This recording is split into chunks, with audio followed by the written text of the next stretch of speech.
Hello guys, आपका स्वागत है डेंडर एंड के सीजन 2 के एपिसोड 5 में। तो चलिए गाइस, एपिसोड को स्टार्ट करते हैं बिना किसी देरी के। जैसे कि एपिसोड स्टार्ट होता है, हम देखते हैं कि जीजी को पकड़ लिया गया है, उसकी इविल आई पावर को शांत करा जा रहा है।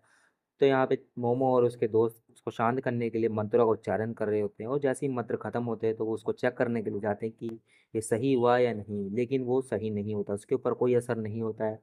तो वो इस प्रोसेस को दोबारा से स्टार्ट कर देते हैं, और वैसे ही प्रोसेस करने के बाद दोहराने लगते हैं, जिस वजह से उससे हार मान के वापस घर आना पड़ता है, क्योंकि उसके ऊपर कोई असर नहीं होता है।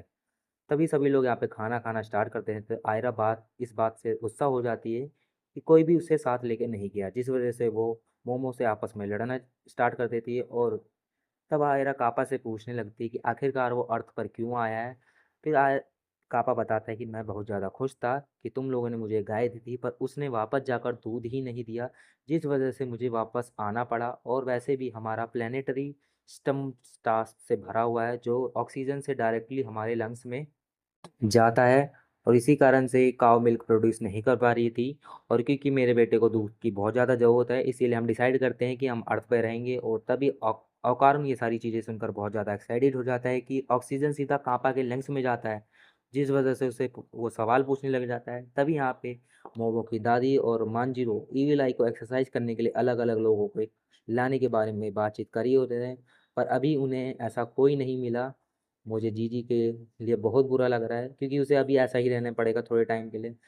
तभी मांजीरो कहता है कि चलो, अगर हम हायाशी परफॉर्म भी कर लेते हैं, तो क्या हम इसमें सच में ईविल आई को एग्जॉस्ट कर पाएंगे। ईविल आई की बात तो फिर भी अलग होती है, लेकिन जीजी की स्पिरिचुअल पावर भी बहुत ज़्यादा स्ट्रांग है, तो इसीलिए मुझे नहीं पता कि हम इसे सरपेट कर भी पाएंगे या नहीं। अगर हम इसमें कामयाब भी हो जाते हैं तो भी जीजी पर कोई ना कोई असर रह ही जाएगा। तभी तारो यहाँ पे कुछ खा लेता है, और अंदर जीजी को गरम लगता है, जिस वजह से वह चीखने लग जाता है और मोमो को बुलाने लगता है। पर किसी को भी यहाँ पे उसकी बात पर विश्वास नहीं हो रहा है, क्योंकि उन्हें लगता है कि ये ईविल है, जीजी की वॉइस का इस्तेमाल करके उन्हें धोखा दे रहा है, जिस वजह से सभी लोग उसे सीरियस हो जाते हैं। और टर्बो ग्रैनी अभी भी खाना खाने के लिए व्यस्त में होती है। तभी यहाँ पे तारो अपनी सील हटाता है, तो सभी लोग देखते हैं कि ये जीजी ही है जो नॉर्मल हो चुका है। और जीजी यहाँ पे सबको बोलता है कि तुम लोग कैसे हो, मुझे तुम्हारी बहुत चिंता होती थी। और आंटी को भी बोलता है कि आप पहले से भी बहुत ज़्यादा ब्यूटीफुल हो गई हो। तभी यहाँ पे उसकी दादी कहती है कि ये जीजी ही है। फिर उसकी दादी उसके ऊपर ठंडा पानी फेंक देती है, जिससे वो दोबारा से ईविल आई में कन्वर्ट हो जाता है। फिर दोबारा से वो उसके ऊपर गर्म पानी फेंकती है, जिस वजह से वो दोबारा से जीजी में कन्वर्ट हो जाता है। और यहाँ पे सबको ये सारी चीज़ें समझ आ जाती है कि यहाँ पे इसको क्या हुआ है, कि इसको कैसे सही करना है। और टर्बो ग्रैनी को यहाँ पे किसी भी चीज़ से लेना देना नहीं होते हैं। और जीजी यहाँ पे मोमो को चिढ़ाने लग जाता है, जिससे मोमो गुस्सा हो जाती है और मोमो उसकी धुलाई करने लग जाती है। तभी यहाँ पे मोमो की दादी तारो को बोलती है कि तुम अभी हाना से नहीं मिल सकते हो, और जीजी तुम्हारे साथ एक ना एक अपना ज़रूर होना चाहिए। और यहाँ पे मोमो की दादी भी सबसे माफ़ी मांगती है कि मेरे को माफ़ कर देना कि मैंने तुम लोगों को भेजा, क्योंकि मुझे नहीं पता था कि यहाँ पे सिचुएशन इविल आई आ सकता है। अगर ऐसा होता तो मैं खुद ही जाती इसको रोकने के लिए। फिर इसके बाद यहाँ पे टर्बो ग्रैनी कहती है कि तुम्हें लगता है कि तुम इसको रोक पाती, असल में ऐसा कुछ नहीं होता, तुम इसको रोक ही नहीं पाती, क्योंकि इसके पास गॉड जैसी पावर है। और दूसरी बात ये कि ये अभी अभी नया नया बना है, और इसका मतलब ये बच्चा है, तो ये अभी तो नुकसान नहीं पहुंचा रहा है, लेकिन आने वाले टाइम में ये बहुत बड़ी मुसीबत खड़ी करने वाला है। क्योंकि जीजी अब उसका वैसल बन चुका है, क्योंकि जीजी के अंदर बहुत ज़्यादा स्पेशल पावर है, इसीलिए जीजी को वो मार नहीं सकता आसानी से। फिर मोमो की दादी यहाँ पे कहती है कि जीजी, तुम यहाँ से बाहर मत जाना इस सिटी से, जब तक एक्सोसिज्म ना हो जाए, क्योंकि जैसे ही तुम इस सिटी से बाहर जाओगे तो ये बैरियर वहाँ पे काम नहीं करेगा। और तारों का बैरियर भी तुम्हें कुछ ज़्यादा दिन तक नहीं रोक सकता है। तो इसीलिए हम हॉट वाटर थर्मस का इस्तेमाल करेंगे, जिससे तुम्हें बार बार ईविल आई से बचाया जा सकता है, और तुम खुद भी ठंडे पानी से बच के रहना। फिर इसके बाद सभी लोग घर जाने लग जाते हैं, और हमें पता चलता है कि कापा यहाँ से थोड़ी ही दूर में टेरी फार्म में रह रहा है, जिससे यहाँ पे करुण एक्साइटेड हो जाता है और पूछता है कि तुम्हारा यूएफओ कहाँ है। तभी यहाँ पे उसका यूएफओ आ जाता है, और वो बताता है कि मेरा नाम आपसे कांपा नहीं, पैनी विनी है। और वहाँ से वो चला जाता है, उसका यूएफओ पैनी विनी को ले जाता है और थोड़ी ही दूर टेरीफॉर्म में से उतार देता है। फिर यहाँ पे अगले दिन यहाँ पे सभी लोग उसकी मॉम से मिलने जा रहे होते हैं, मतलब जीजी की पेरेंट्स से मिलने जा रहे होते हैं हॉस्पिटल में, क्योंकि मोमो की दादी ने उन सबको यहाँ पे दूसरी सिटी में शिफ्ट करा लिया होता है। और तभी मोमो का हाथ ओकारुन के हाथ से टच हो जाता है, तो ओकारुन शर्माने लग जाता है, जिससे वो माफ़ी मांगने लग जाता है। फिर यहाँ पे मोमो कहती है कि इसके लिए तुम माफ़ी मत मांगो, और अपना हाथ यहाँ पे रख सकते हो। तभी वो वहाँ पे हाथ रख देता है और मोमो यहाँ पे उसके हाथ के साथ अजीब अजीब करने लग जाते हैं, जिससे यहाँ पे औकारुन कहता है कि तुम ये कौन सा खेल खेल रही हो, मुझे इसके रूल नहीं पता है। फिर यहाँ पे मोमो कहती है कि तुम क्या कह रहे हो, मुझे कुछ समझ नहीं आ रहा है।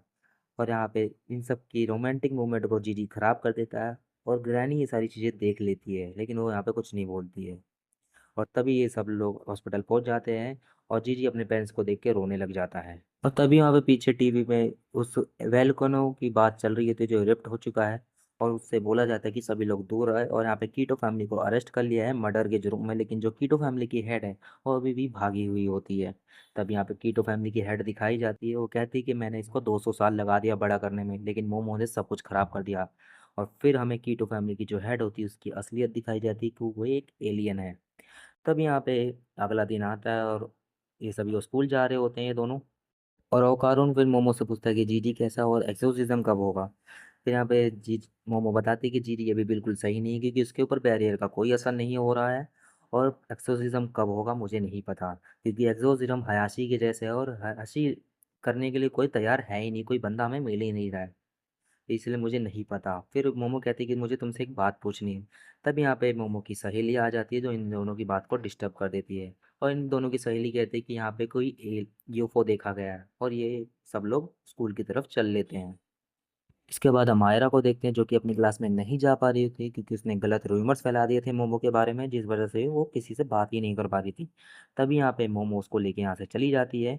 और फिर आयरा कहती है कि तुम्हारी हिम्मत कैसी है तुम मुझे यहाँ से लाने की, और तुम मुझे ऐसे नहीं खींच सकती। और आयरा अकारुन को प्यार से कहती है कि तुम कर सकते हो क्योंकि तुम्हारी बात अलग है। तभी आयरा फिर मोमो से कहती है कि आखिर क्या बात है, जल्दी बताओ। तभी मोमो यहाँ पे ओकारुन और आयरा से कहते हैं कि तुम दोनों प्लीज़ मेरे घर पे रात बिताओ, क्योंकि इविल आई को कंट्रोल करना बहुत ज़्यादा मुश्किल हो जाता है, जिससे यहाँ पे नानी सो नहीं पाती है और आराम भी नहीं कर पाती है। तुम लोगों की वजह से वो आराम कर पाएंगी, प्लीज़ मेरी मदद करो। और ये दोनों सुनकर ये चीज़ें हैरा शर्माने लग जाते हैं और वो मान भी जाते हैं। तभी यहाँ पे मोमो आयरा से कहती कि अगर तुम्हारे दोस्तों के साथ तुम्हारा कोई प्लान है तो कोई बात नहीं, लेकिन यहाँ पे आयरा कहती कि इसमें मेरी गलती थी तो उसे मैं खुद ही संभाल लूंगी, चिंता मत करो मैं आ जाऊंगी। और यहाँ दूसरी तरफ तारों का बैरियर काम करना बंद हो जाता है, जिससे तारों की बॉडी उससे अलग हो जाती है और उसकी बॉडी उसके सर को ढूंढने लग जाती है। तब यहाँ पे ओकारुन और मोमो घर पहुंच जाती है, और वहाँ पीछे से आयरा भी आ जाती है, जिसको देखकर जीजी पागल हो जाता है, उसकी बातें मानने लग जाता है। और यहाँ पे मोमो की दादी इन सबको गर्म पानी दे देती है, गर्म पानी की बोतल, जिसकी वजह से वो सही रह सकता है। और फिर इसके बाद यहाँ पे सब लोग खाना खाने लग जाते हैं। तभी मोमो की दादी इससे चटनी मांगती है ओकारुन से। तो पहली चटनी तो वो दे देता है, जैसे ही दूसरी चटनी दे दे जाता है तो उसकी वो चटनी की थोड़ी सी बूंद जीजी के हाथों में गिर जाती है, जिससे वो दोबारा से ईविल आई में कन्वर्ट हो जाता है और सबको उड़ा के फेंक देता है, पूरे घर को ही तबाह कर देता है। और ये एपिसोड यहीं पे ख़त्म हो जाता है।